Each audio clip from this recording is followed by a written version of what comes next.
rendez-vous, nous décortiquons votre parcours, votre actualité. L'excellence, le succès et la réussite.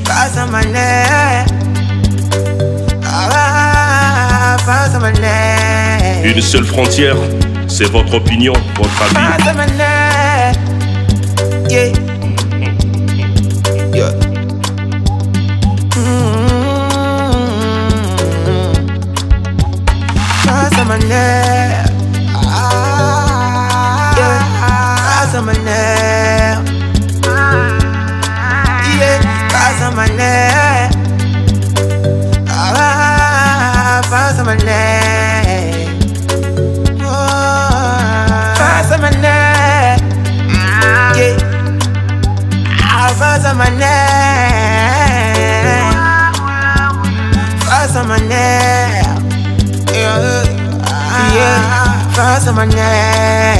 L'icône du 242.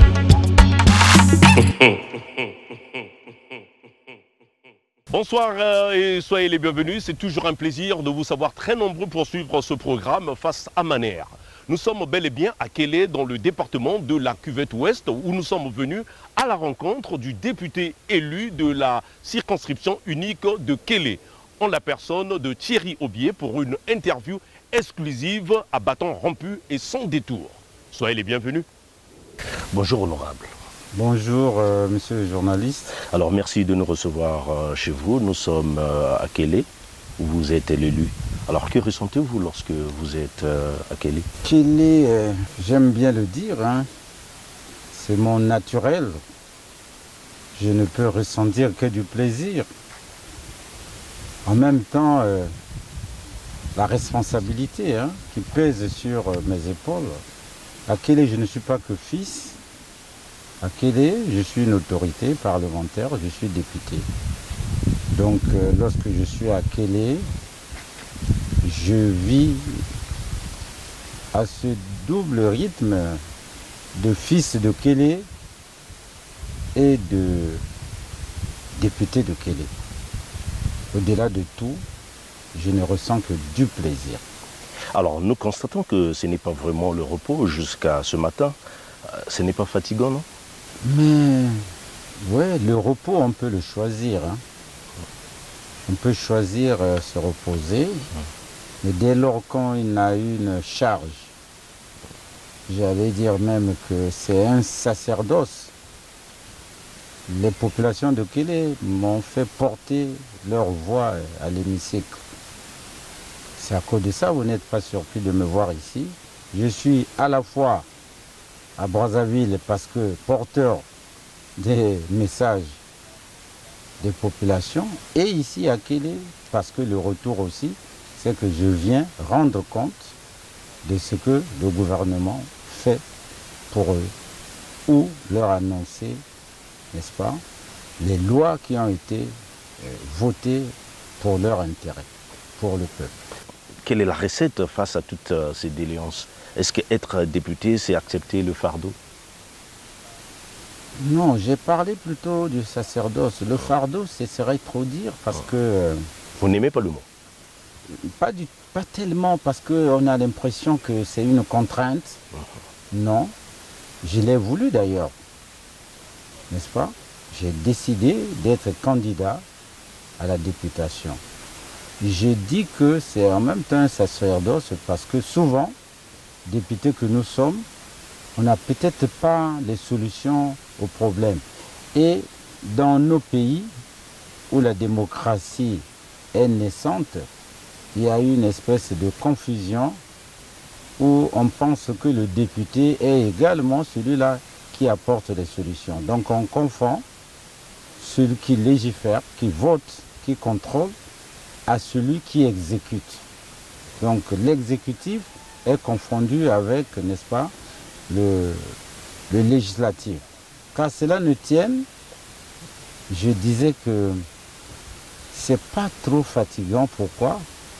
Il me semble que l'important c'est de comprendre son rôle. Votre parcelle ne désemplit pas, vous recevez jusqu'à 4. D'aucuns disent que le village c'est le repos. Mais alors que là, la parcelle du député ne désemplit pas. Cela ne vous dérange pas? Non, du tout. La réponse à la question, c'est dire que je suis à la fois fils. Parce que n'arrive pas là que, je ne sais pas, des gens qui viennent pour des doléances apportées au gouvernement. Mais c'est aussi des parents qui veulent voir leur fils, qui veulent voir leur grand-père, leur fils. C'est vrai qu'à un moment donné, ils choisissent, ils n'arrivent pas à choisir l'heure qu'il faut. Mais si vous voulez s'habituer, c'est là je dis, on s'habitue à cela. Ça devient aussi un mode de vie. C'est ça aussi, la vie dite publique. On devient homme public. Nous constatons que tout manque à Kélé, ou presque. Pas de banque, pas de microfinance. Un pays, dit-on, se développe par les banques, par les finances. Thirebier financier est bien placé pour le comprendre. Alors comment imaginez-vous le développement d'un district sans outils de financement? Ni banque, ni microfinance. C'est une question très intéressante parce que vous parlez là de l'inclusivité, me semble-t-il, du développement. Le développement doit être inclusif. Et la question est adressée en même temps au gouvernement, que j'imagine qui me suit également. Et moi qui suis partisan de ce même gouvernement parce que je suis de la majorité parlementaire. Le problème est le suivant. Comment un district comme Kélé peut se développer sans les moyens, les outils qui accompagnent le développement, parmi lesquels les banques, les microfinances. Mais nous disons que le gouvernement doit imaginer des solutions parce que il s'agit là de ce qu'on appelle les outils innovants, les outils financiers innovants. À côté, au Cameroun, je prends l'exemple, vous avez des banques locales, c'est-à-dire des banques destinées au développement, n'est-ce pas, des départements. Qui accompagnent les populations. Qui accompagnent les populations. Je crois que c'est une problématique qui doit voir le jour. Peut-être que vous me rendez responsable d'être porteur d'un tel projet, n'est-ce pas? Pourquoi pas? Parce que aussi les lois, il n'y a pas que le gouvernement qui apporte des projets. Nous avons la possibilité d'avoir des propositions de loi. Et moi je dis, c'est réellement une question. Sinon, ici, moi j'ai observé, l'année dernière, j'ai dû contribuer à enterrer un directeur du CEG qui a été fauché par un véhicule parce qu'il revenait d'où? De Makwa, où il a été percevoir son salaire mensuel. Il est parti de Kélé à Makwa, 165 km. Ça veut dire qu'à Itumbi, il n'y a pas une banque, il n'y a pas une microfinance, il fallait aller. Mais est-ce que c'est le gouvernement qui doit imaginer aussi tout ça? Ceux qui sont à la tête de ces microfinances, j'ai parlé de l'inclusivité, doivent savoir que un département comme la Cuvette Ouest, avec ses 6 districts, malheureusement, les banques, s'il y en a, ou les microfinances, pour le cas d'espèce, c'est la Micodec ne se trouve que au chef-lieu, donc à Evo.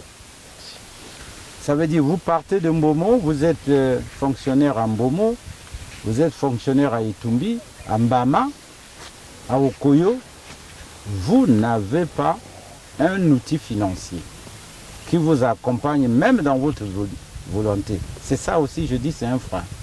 De l'autre côté, ça veut dire que toutes ces populations pratiquent ce qu'on appelle la thésaurisation. Ce qu'ils ont comme moyens financiers, où est-ce qu'ils les gardent? Sous les matelas. Ils sont donc en insécurité. Merci de me l'avoir dit.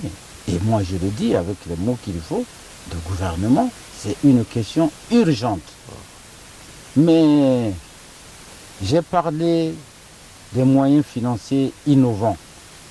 Mais c'est donc la collecte de cette épargne qui peut permettre le développement, pas que du département.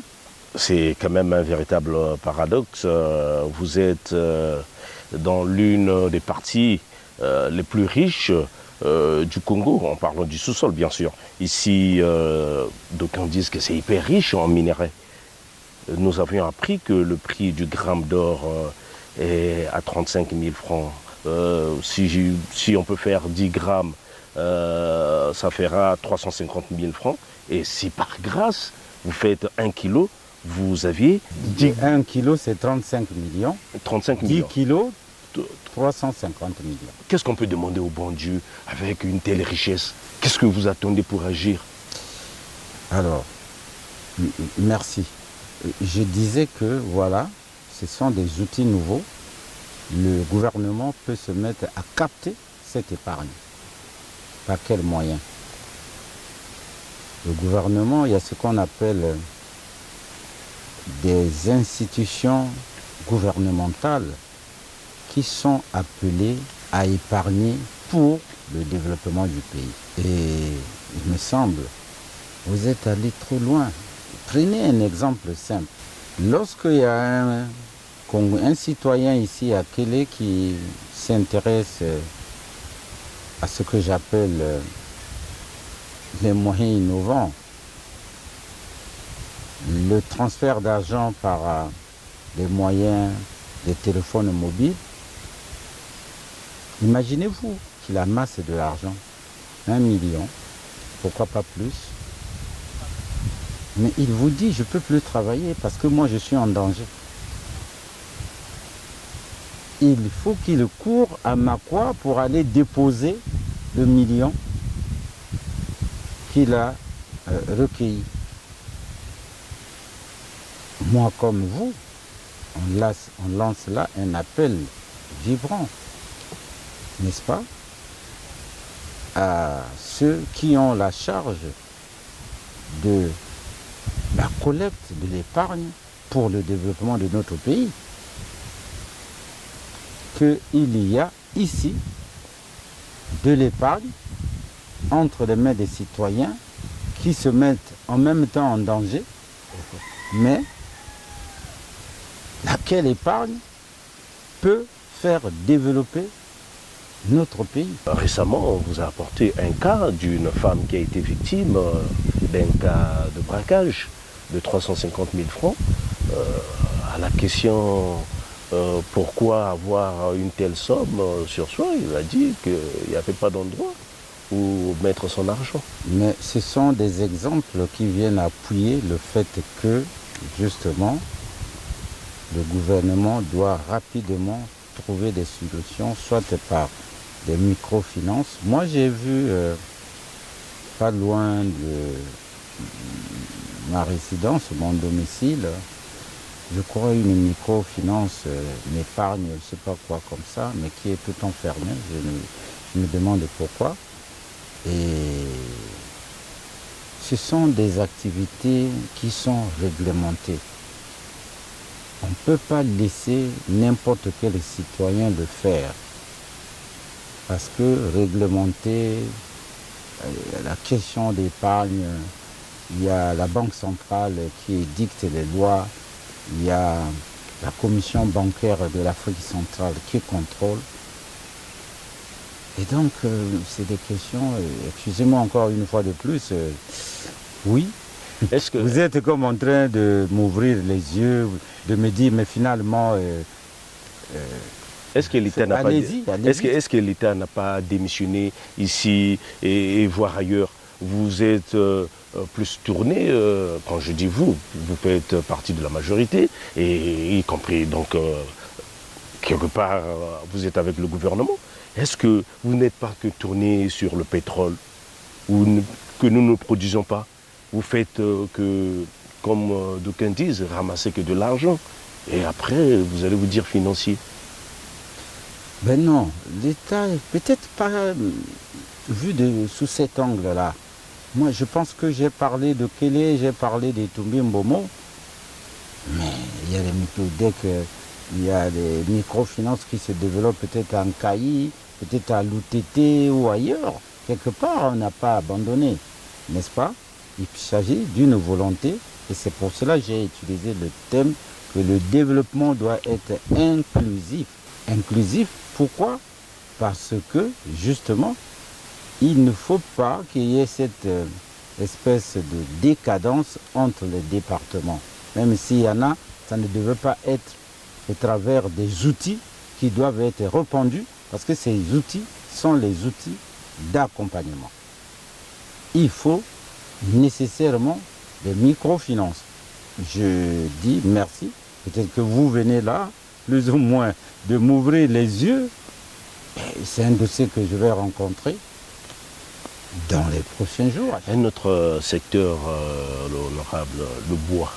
Alors, l'exploitation du bois. Nous avons appris que les forestiers ne sont pas tendres avec les populations. Ils empêchent même aux populations de ramasser des débris pour faire la menuiserie. Donc, les forestiers préfèrent les brûler, les chasser. Et, alors, vous faites quoi? Et que dit le gouvernement? Vous, en tant qu'élu de Kélé, vous faites quoi? L'une des raisons, non, ce pourquoi les descentes parlementaires sont organisées, c'est le fait que les députés, après la session, descendent rendre compte. Donc, expliquent à leurs mandants, à leurs électeurs, la portée des lois. Vous parlez du secteur financier qui vient de bénéficier d'une loi. Le code forestier a été nouvellement voté en 2020. Il y a eu beaucoup d'apports, d'amendements, de suggestions. Il s'agit que les députés que nous sommes, tout comme le gouvernement, doivent descendre pour expliquer aux populations qu'est-ce que ces lois apportent à ces populations. Le secteur forestier, c'est un secteur qui est vu comme, pour les finances publiques, apporterait une valeur ajoutée. Il se trouve qu'il y a une nouvelle loi, je venais de le dire, l'apport de ce secteur est dans plusieurs secteurs. Ça doit être au niveau des impôts, ça peut être au niveau des douanes, ça peut être dans l'emploi, au niveau du travail.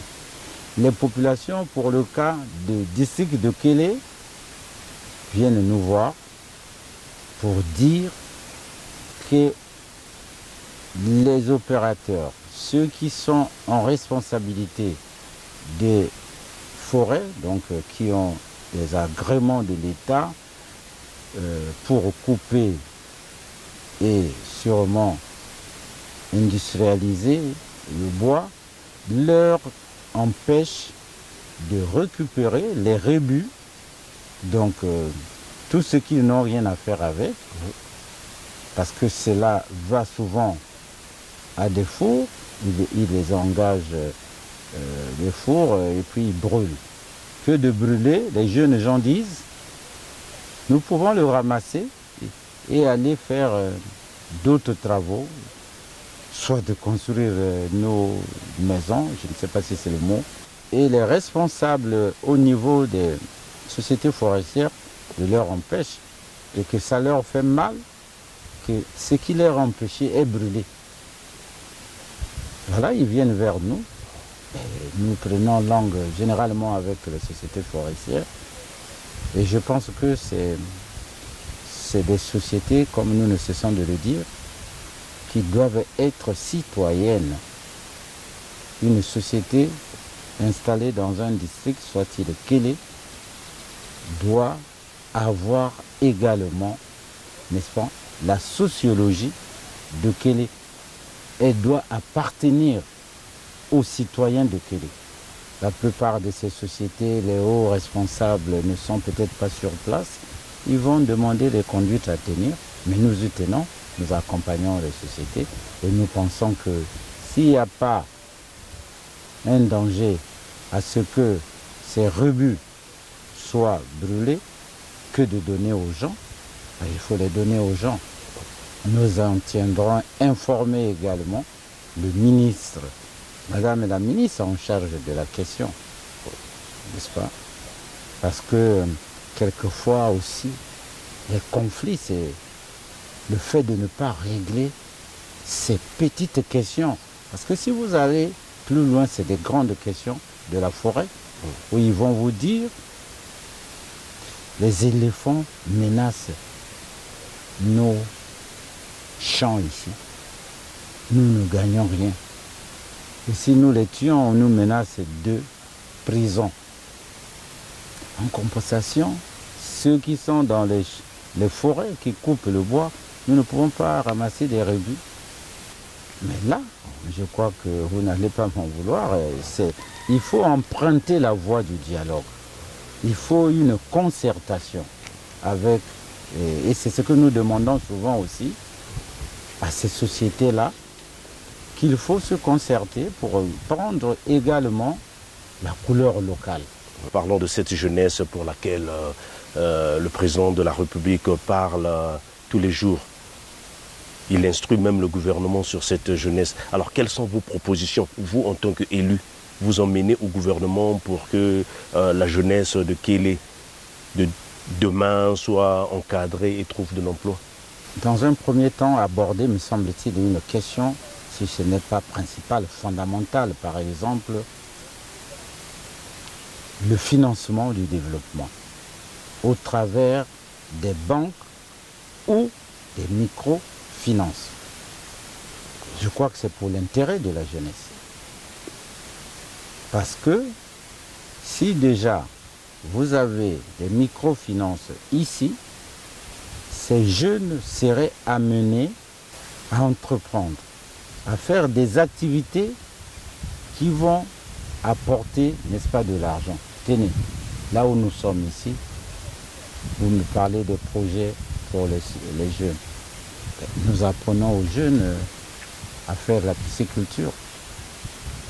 Je n'ai pas dit que c'est la solution immédiate, mais c'est déjà, nous ici, nous pouvons leur apporter des alevins et ils vont pouvoir développer cette agriculture au sens large, comme on le dit.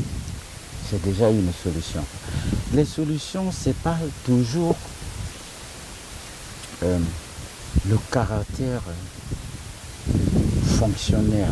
Si on veut un emploi, c'est devenir fonctionnaire. Vous savez que c'est devenu même, j'allais dire, c'est un esprit qui ne quitte personne.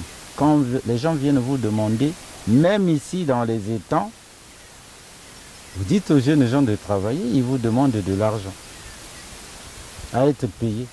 Même avant. Mais faire tout ceci, ça demandera de l'argent. Je n'ai pas dit non, l'argent pour un sens. L'argent pour vivre, oui.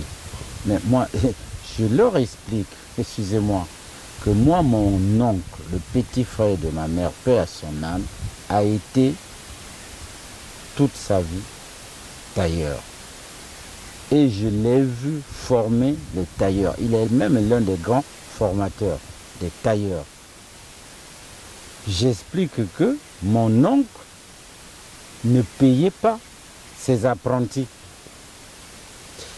Par contre, lorsque parmi eux, il y en a qui se détachaient, devenaient désormais couturiers, c'est même les couturiers qui venaient lui donner en récompense de l'argent. Dans l'esprit de la jeunesse, il faut l'apprendre à dire, apprenez le métier, l'argent viendra. Pas ayez l'argent pour avoir le métier. Donc chez vous ici, les jeunes apprennent. Moi, je vous dis à peine, j'ai même des jeunes qui travaillent ici qui malheureusement, je vous le dis, ne sont pas des Congolais. Parce que quand vous les apprenez, ils vous disent, mais alors c'est une pression terrible qu'ils vous disent, la fin du mois arrive, vous ne m'avez pas payé. Ils se fixent même des salaires. Ils vont même vous chercher des conventions. Je ne sais même pas où est-ce qu'ils les trouvent. Et mieux, il ne faut même pas être député. Parce que ceux qui n'ont pas élu les poussent. Mais tu travailles chez lui, il te paye combien? Mais va lui porter plainte. Et lui là, qui le dit là, n'est-ce pas? Il ne leur demande même pas de faire un verger. C'est pour cela, tous, nous devons prendre conscience. Et ce que dit le président est vrai. Le projet dont le président parle, le premier projet, il est dans l'esprit. Que la jeunesse prenne conscience que je dois apprendre d'abord un métier pour que à la suite, j'ai les moyens. Vous allez rétorquer, je vous vois déjà, vous allez dire, mais les métiers en question sont où? Les métiers en question sont où? Mais on a commencé et nous sommes là dans le métier. Il y en a partout, le bois, je sais. Quel est ici, je ne le dirai jamais assez, est inexploré et inexploité. C'est encore vierge. Il manque que le ministre apporte les microfinances. Alors, nous avions appris, pour parler d'emploi, qu'il y a une bibliothèque ici à Kélé de près de 6000 livres. Et vous continuez même d'en recevoir. Alors, ça sert à quoi à nos jours, avoir des livres? Lire, ça sert à quoi aujourd'hui? Est-ce que les gens s'y intéressent de lire avec l'explosion de l'outil informatique et du téléphone mobile? Est-ce que lire a encore un avenir? Oui, mais quand vous avez parlé du projet sociétal, de ce que le président de la République dit, moi j'ai dit que ça commence par l'esprit. Qu'est-ce que c'est qu'une jeunesse qui n'est pas formée? Il s'agit là de la formation. Et nous avons contribué pour dire avoir une bibliothèque, c'est connaître aussi ce qui se passe ailleurs. C'est le rôle de lire. Lire. Et nous ne sommes pas arrêtés là, nous sommes allés loin. Nous avons consulté le directeur du collège pour qu'ils aménagent dans l'emploi du temps une heure où un professeur pouvait descendre à la bibliothèque, puisqu'elle est installée au sein de la mairie, avec ses élèves pour leur donner déjà ce goût. Ce goût, non seulement à lire, mais à comprendre autrui. Et nous l'avons fait, mais vraiment avec cet objectif et cette volonté. Et tenez-vous tranquille. Heureusement que c'est ça qui nous donne la force de faire davantage. Mais il y en a qui, dans vos tours de Brazzaville et là-bas, appellent pour dire ne le suivez pas. Les gens s'intéressent. Est-ce que il y a un engouement? Parce que il faut dire que cette population de Kélé a souvent des rétorques. Ils peuvent vous répondre qu'il y a des modèles qui a déjà réussi en lisant des livres. Le modèle, c'est vous-même. Vous avez réussi par l'école. Vous n'avez pas lu les livres. C'est comme vous dites à un bébé qu'il ne va pas s'intéresser à téter le lait de sa mère. Mais je suis allé au collège sensibiliser les enseignants, donner le goût, l'envie aux jeunes de Kélé d'aller à la bibliothèque apprendre à lire. Donc vous me dites qu'est-ce que la lecture donne. Vous voulez chercher l'emploi. Mais nous sommes là dans le monde du savoir. J'ai dit il faut savoir par la lecture. Il n'y a pas que les ingénieurs pour le développement d'un pays. Mais il y en a peut-être qui demain ont la vocation de devenir écrivains. Hein? On en a besoin, non? On en a besoin. Je ne trouve pas que le projet soit mauvais parce qu'à l'immédiat, il ne donne rien, parce que les gens ne s'intéressent pas. Il faut bien que faire intéresser cela, et ça doit être un objectif. Nous y attelons à cela. Nous voulons que tous nous participons à ce projet parce que on a besoin aussi de la jeunesse qui connaît comment ailleurs ça se passe. Alors, honorable, vous avez évoqué l'emploi, vous avez évoqué cette jeunesse. Ici, nous sommes chez vous, on constate le grand travail que vous avez fourni, toutes nos félicitations en passant. Mais en parlant de l'agriculture, nous nous sommes promenés à Kélé. On a constaté qu'on ne peut pas manger de la salade à Kélé. Pas de tomates, pas de concombres. Les gens, on a l'impression qu'ils ne cultivent pas la terre. Alors, la solution va remonter à la question que nous venons d'aborder. Est-ce que la bibliothèque a un rôle? Est-ce que les gens s'intéressent? Vous voyez donc c'est un problème de culture. Il se trouve que peut-être ces populations n'ont pas la culture de salade, comme vous le dites. Qui vont à la bibliothèque lire, ils vont savoir que la salade se mange ailleurs. Non seulement ça, je pense que aujourd'hui, c'est le rôle du ministère en charge des questions, c'est aussi, n'est-ce pas, envoyer des gens qui expliquent aux populations, n'est-ce pas, ce qui est, pas que les bienfaits.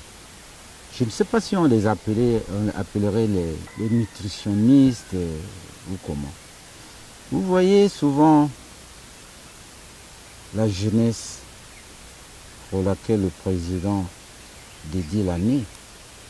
Cette même jeunesse, quand elle est recrutée dans des domaines comme celui de l'agriculture, vous allez venir chez moi ici, vous trouverez qu'il n'y a même pas les cadres de l'agriculture. Et pourtant, ils sont recrutés. Mais l'agriculture se pratique ici. Et ça, il faut qu'on se le dise entre nous, sans langue de bois. Mais le gouvernement doit être ferme et frappé. Quand on a affecté des gens dans les départements, ils doivent venir travailler. Oui, il y a plus ou moins des freins, des obstacles à cela, à savoir quelquefois des questions liées au logement. Ça, j'en conviens parce que je suis tous les jours ici. Je suis confronté à un problème ici avec le médecin chef du centre, qu'il est. À chaque fois que j'arrive, il est absent. Mais quand je repars, je l'interroge. J'interroge le gouvernement qui s'occupe des questions. Pourquoi un médecin ne doit pas être là? Mais le médecin lui dit, je n'ai pas où loger. Ça, c'est aussi un projet, me semble. Le gouvernement doit faire des efforts. Voilà pourquoi vous, les journalistes, à un moment donné, vous vous dites, pourquoi vous faites ceci? Est-ce que c'est votre rôle? Mais dans ces conditions, pour que mes populations ne soient pas abandonnées, qu'est-ce que je fais? Je construis pour le médecin, le peu que j'ai. Mais bientôt, je vais commencer. Je l'ai lancé d'ailleurs, cet appel-là. Le gouvernement avait construit une maison depuis les années 73, mais qui n'a jamais été réhabilitée, qui est dans un état où un jeune cadre qui vient de Cuba, de la France et autres, ne peut pas y habiter. Moi, je me vois obligé, n'est-ce pas, de réhabiliter pour que ce cadre, n'est-ce pas, espère, soit périn, soit permanemment à son lieu de travail. Et il devait être lancé, de mon point de vue, une politique comme ça pour sédentariser les cadres. Le gouvernement doit construire des logements pour ces cadres. Tout à l'heure, vous avez évoqué l'année de la jeunesse. Que vous inspire cela? Que le président ait dédié cette année à la jeunesse? Il y a eu un slogan de plus? Prenez ça comme vous voulez. Si c'est un slogan, je trouve que quand nous décortiquons, nous trouvons beaucoup de thématiques, à savoir l'année de la jeunesse. Ça ne sera pas nouveau pour dire, c'est-à-dire que selon le président, le pays appartient à cette jeunesse-là qui doit prendre conscience. Le gouvernement se doit de l'accompagner au travers des projets qui répondent aux aspirations des jeunes. Donc, si dit comme ça, est-ce qu'on peut dire qu'il s'agit d'un slogan? Oui, peut-être pour certains, mais je dis que c'est fondamental, c'est un programme. C'est tout un programme. Vous savez, il y a un système aujourd'hui qui est expérimenté partout, dit la gestion, n'est-ce pas, axée sur les résultats. La gare. Donc, il faut un objectif principal. Je pense que le président dit l'objectif, c'est la jeunesse. Et quels sont les objectifs spécifiques? N'est-ce pas? Mais spécifiquement, chacun, même dans son département, dans son district, peut trouver ce qui intéresserait la jeunesse. C'est ce que le président nous invite à nous tous, pas que le gouvernement. Et moi, je vous l'ai dit, à Kélé, vous me dites, moi, je vais apporter ma modeste contribution au gouvernement pour dire, déjà, si vous voulez, c'est pas à vous que je vais dire, mais je le dirai, je dirai ce que les jeunes veulent faire à Kélé. Ce qu'ils m'ont déjà dit. Je les reçois là à la maison. Ils demandent quoi? Honorable, sans vous couper, ça fait longtemps que vous, politiques, vous parlez de la jeunesse. Ça fait des années que vous ne parlez que de cette jeunesse. Et cette jeunesse aujourd'hui, elle est vieille. Cette jeunesse aujourd'hui a 50 ans. Il y a 10 ans de cela, vous parlez de cette jeunesse. Il y a 20 ans de cela, vous parlez de cette jeunesse. Aujourd'hui, vous parlez encore de cette jeunesse. Est-ce qu'on vous croit? Alors, il y a 20 ans, nous parlons de cette jeunesse. Est-ce dire qu'on n'a rien fait pour cette jeunesse? En venant ici, vous n'avez pas vu l'université Denis Sassou Nguesso? Ce n'est pas dédié à cette jeunesse.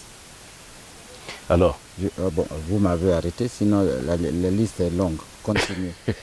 Honorable, je ne vous arrête pas, mais c'est pour poursuivre un peu en échange. Année de la jeunesse, mais il y a une vidéo qui est devenue virale sur le net qui parle de certains ministres qui sont en poste 10, 12, 18, 17 ans.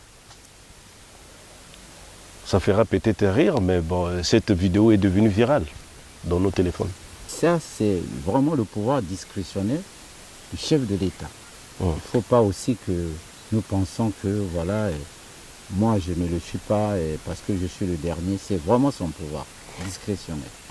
Nous allons poursuivre après un peu ce sujet, juste pour marquer une petite parenthèse en parlant de l'agriculture, pour clore ce chapitre. Nous entendons le ministre de l'Agriculture parler des ZAP, c'est-à-dire des zones agricoles prioritaires. Alors nous savons que Kélé est l'une des terres les plus riches de la République du Congo. Tout pousse ici. La caméra peut se balader pour voir que ici tout pousse. Nous sommes entourés d'une forêt. Alors, combien de ZAP y a-t-il dans Kélé? Zone agricole Prioritaire. Moi, je les prends comme étant des bassins de production. C'est-à-dire que si on dit ici il y a une zone d'agriculture qui est prioritaire, ça dépend de ce que l'on va faire. On va peut-être concevoir une pépinière pour le manioc, pour le maïs, voilà. Donc, effectivement, vous dites Kélé. Je n'en connais pas encore, mais ça ne veut pas dire que c'est fini. C'est une expérience qui est lancée il y a à peine peut-être 2 ans, sinon 1 année. Généralement, on commence toujours là où il y a l'accès plus facile, donc un peu pas trop loin aussi des centres urbains. J'ai le problème, mais vous allez y arriver, mais je préfère vous le dire. Chaque jour, les populations de Kélé disent pourquoi le bitume, le goudron, pourquoi Kélé n'est pas bitumé. Il y a même eu une fois, ils ont dit, mais attendez, Itumbi a été PCA de Kélé. Comment Itumbi peut être goudronné, avoir le goudron avant Kélé? Moi j'ai ri, J'ai dit, mais parce que pour arriver à Kélé, il faut d'abord passer par Itoumbi. Est-ce que ce n'est pas un problème? Ça veut dire qu'on ne pouvait pas venir et non plus commencer. Pourquoi? Moi, je parle de la même chose agricolement parlant. Je dis que nous ne pensons pas être abandonnés par la République, que un projet qui a vu le jour il y a deux ans, sinon une année et demie, finira par arriver à Kélé, qui est à plus de 800 km de Brazzaville. Mais en parlant de l'agriculture, je constate que c'est un long sujet. Les populations nous répondent qu'on peut cultiver, mais il n'y a pas de route pour acheminer ces produits. Est-ce que ce n'est pas un grand problème aussi par là? Le bitumage des routes. C'est bien lié? Oui, c'est bien lié. Nous venons d'où? Nous allons où? Moi, je suis heureux parce que il arrive des fois que, voilà, avec vous, nous nous retrouvons à des émissions. Cette fois-ci, nous sommes à Kélé, heureusement.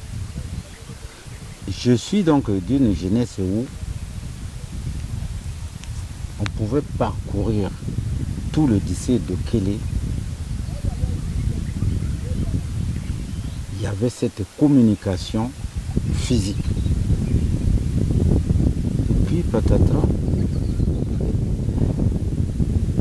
début années 80, bon, nous sommes allés vers le Fonds monétaire pour dire nous étions en difficulté. Vous savez la recette? Il faut plus que vous, État, vous ayez une société qui entretienne les routes. C'était l'OCR. En mon temps, c'était même la RNPC. Et c'était la fierté. On nous a dit l'État ne doit pas s'occuper. Mais nous avons abandonné. Qui va le faire? Le privé. Vous connaissez un privé qui entretient les routes? Non, il n'y en a pas. Je le dis souvent. Donc, il y a eu, à un moment donné, des domaines qui ont été abandonnés. Et moi, je plaide pour que, n'est-ce pas, l'État revienne à cette responsabilité. À cette responsabilité. Parce que c'est le rôle de l'État qui fera que les citoyens se déplacent. Dieu merci, nous avons un président qui l'a compris et qui continue, n'est-ce pas, à faire de l'infrastructure de base un des piliers de sa politique. De sa politique. Malheureusement, il faut le faire avec, je l'ai déjà dit, en tenant compte des changements climatiques. C'est pas facile. Hier, on ne parlait pas des érosions à Brazzaville et à Pointe-Noire. On ne parlait pas des inondations. Aujourd'hui, nous en sommes. Eh bien, nous devons être unis pour dire, face à ce que nous n'avons jamais prévu, il n'y a que l'unité de fils pour combattre cela. Je n'ai pas dit l'unité veut dire l'unité des idées. Mais l'idéal serait que notre objectif, c'est le développement de notre pays. Alors donc, je reviens pour dire, ces populations, oui, mais le gouvernement le fait un peu. Au travers des sociétés, vous en avez parlé ici, forestières, dans le cahier de charges, le gouvernement demande à ces sociétés de pouvoir désenclaver quand même les zones où elles sont installées. C'est un peu difficile. Moi qui vous parle, je suis d'un côté aussi entrepreneur. C'est pas souvent aussi le rôle d'une entreprise. C'est fait aussi pour avoir de l'argent. Ce n'est pas souvent le caractère social. Certes, ils ont des budgets où on consacre cette partie, mais il semble que de temps à autre, ils répondent aussi à l'appel du gouvernement, aux exigences du gouvernement. Cependant, il faut insister, une route ne vaut que ce que les citoyens en font. je regrette. Je regrette parce que la route est tombée Makwa, je crois, large de 10 mètres, mais qui est réduite aujourd'hui à pratiquement 5 mètres. Une piste. Et pourtant, elle est bitumée. Elle est bitumée. Mais parce que ce que j'ai appelé bassin de production ne produisent pas. Il faut intensifier cela. C'est notre rôle de dire aux populations, nous devons produire. Nous allons vers la fin de ce programme. Alors, l'honorable, quel est en fait lorsque vous arrivez? Et hier, c'était la grande fête chez vous. D'aucuns diront, voilà, le monsieur fait des fêtes pendant que la population a des sérieux problèmes. Est-ce que c'est une façon de les distraire, de fuir les réalités, les réalités que posent les populations? Ça a toujours été la tradition chez nous. Ce qui est beau est d'abord culturellement fêté. Sinon, le rôle que vous dansez autant de... Vous avez vu, il y a combien de folklore chez nous? Si vous prenez l'exemple de l'Europe, vous allez me citer leur folklore. Peut-être les pays de l'Est.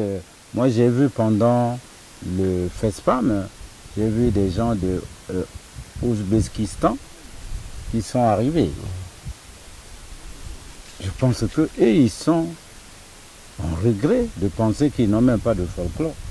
Moi, j'ai fait venir ici le folklore pour qu'il ne s'éteigne pas. Il y a eu 3 danses. Chacune d'elles a son originalité. Le fait de les faire danser, ça veut dire qu'il faut pérenniser. Il faut que ces danses-là, la jeunesse, n'est-ce pas, les approprie. Donc, vous avez vu le karaté effectif, moi j'ai vu le karaté culturel. J'ai donné cela le karaté culturel. Quelles sont nos cultures? Et d'ailleurs, ce n'est pas toutes. Vous avez vu, il y a eu une danse emblématique, ici, à Kélé. Laquelle? Le Nzobi. Ceux-là, ils n'ont pas dansé. Vous allez dire que le Nzobi va s'éteindre, mais on ne vous reconnaîtra plus même étant de Kélé. Donc, ce que vous avez dit, que pendant que les populations souffrent, n'est-ce pas, vous venez danser, non. Vous venez magnifier. Vous venez emblématiser les danses de chez vous. N'est-ce pas? Ils n'ont pas dansé, n'est-ce pas, le Ndombolo. Hein. Je n'ai pas dit que Ndombolo c'est mauvais. Mais franchement, ils ont dansé le terroir. Et je suis heureux. Et toute la nuit? Oui, toute la nuit. Et vous m'avez vu aussi toute la nuit. C'est la tradition.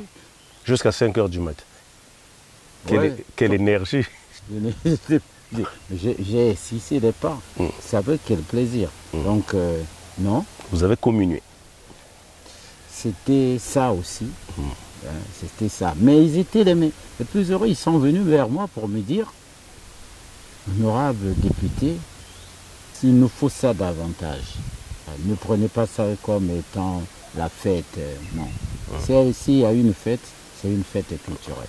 Nous sommes arrivés à la fin de ce programme. Alors, honorable, des projets pour l'avenir? Parce qu'on a constaté, apparemment, vous avez tout fini. Vos promesses, vous avez promis ceci, vous avez promis cela, vous aviez exécuté, vous avez construit. Les écoles, les bâtiments sont finis. Apparemment, il n'y a plus rien à faire. Alors, si on peut le placer dans le cadre d'un projet, ce projet sera un projet éternel. Comme qui dirait, catholiquement parlant, ce serait donc la Bible. Ce sera le projet le plus emblématique. C'est l'unité des filles et des fils de Kélé. C'est ça que nous portons. Nous avons ce matin, je crois que vous étiez là, réunis les chefs de village, leurs secrétaires et les notables des 42 villages pour leur dire arrêtez dans les villages de vous mettre à dos au motif que les élections seraient passées par là. Parce que c'est ça. À chaque fois qu'il y a des élections, nous sommes les enfants du même terroir. Ceux qui pensent que le député de PCT qui est au biais que je suis, et d'autres, quelquefois ne s'entendent pas. Même à commencer par nous-mêmes qui sommes mes candidats. Et moi j'ai ce rôle, parce que c'est moi qui ai été élu.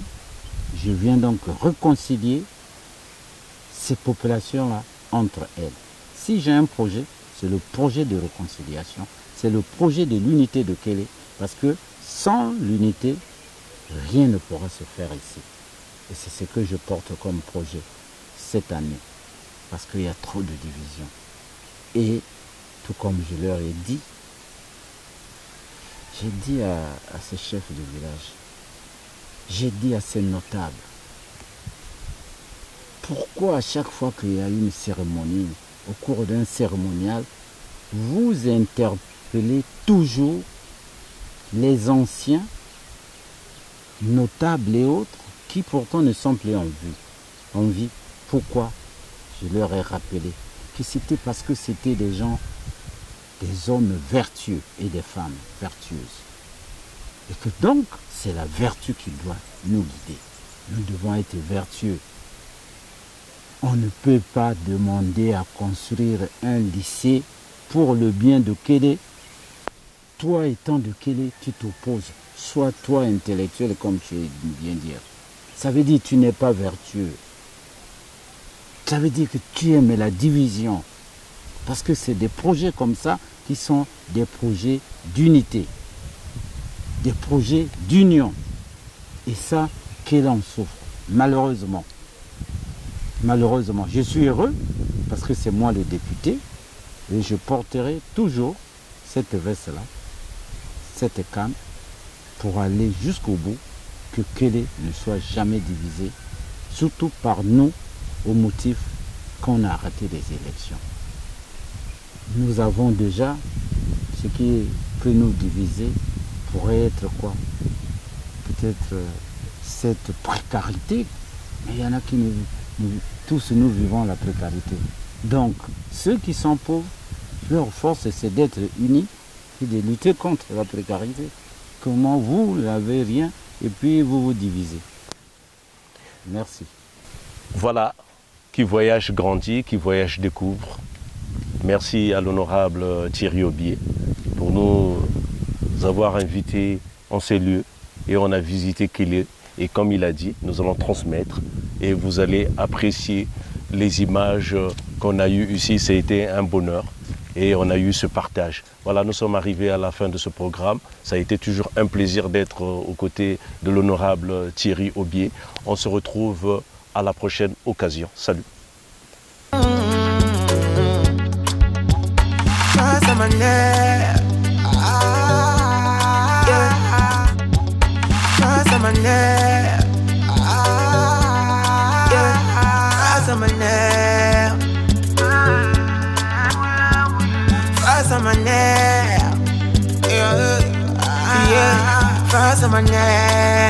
L'icône du 242